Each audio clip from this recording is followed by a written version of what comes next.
এই press conference রুমে বসেই গতকাল বাংলাদেশ দলকে একরকম চ্যালেঞ্জ জানিয়ে গিয়েছিলেন পাকিস্তানের প্রতিনিধি সালমান আলী আঘা। বলেছিলেন আমাদের 260-70 রানের লক্ষ্য দাও, আমরা সেটা চেস করার চেষ্টা করব। বাংলাদেশ দল তাদের চ্যালেঞ্জ অ্যাকসেপ্ট করেছে। নাজমুল হোসেন শান্ত সাহস দেখিয়ে ইনিংস ঘোষণা করেছেন যে নাও 70-এর নিচে লক্ষ্য আছে, তোমরা খেলো, তোমরা ম্যাচ যেতো। নিজেদের জালে যেন নিজেরাই ফাঁসলো পাকিস্তান, সেই লক্ষ্য তাড়া করতে নেমে বড়ল অবস্থা।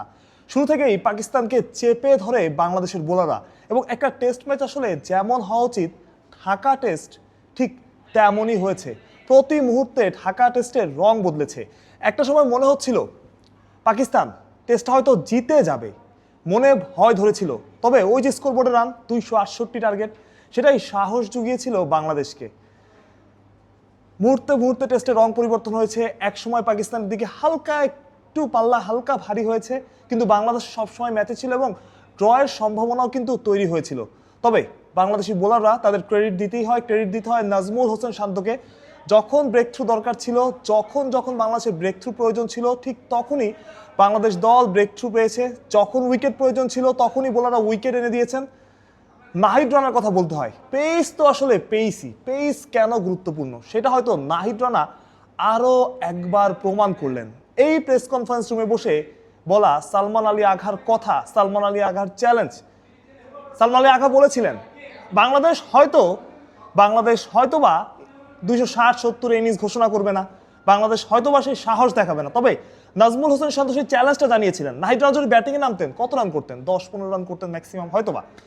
কিন্তু ওই 10-15 রান বাংলাদেশ দল রিস্ক নিয়েছিল, এবং সালমান আলী আঘার কথার জবাব ঠিক এইখান থেকেই বাংলাদেশ দল দিয়েছে। দারুণ একটা টেস্ট ম্যাচ। নাহিদ রানার কথা আলাদাভাবে বলতেই হয়, দুর্দান্ত স্পেল। যখন উইকেট প্রয়োজন, যখন ব্রেক থ্রু প্রয়োজন, নাহিদ রানা সেটা করেছেন।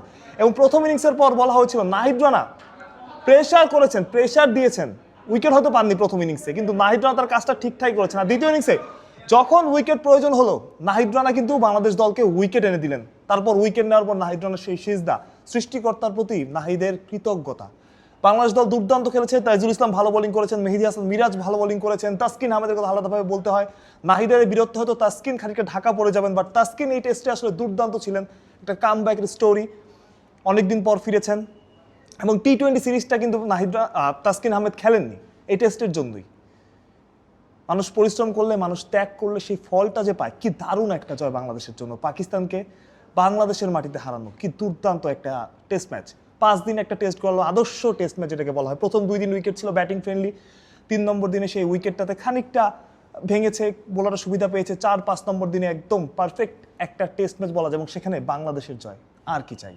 মাহফুজ প্রত্যয়, বিডি ক্রিক টাইম, মিরপুর।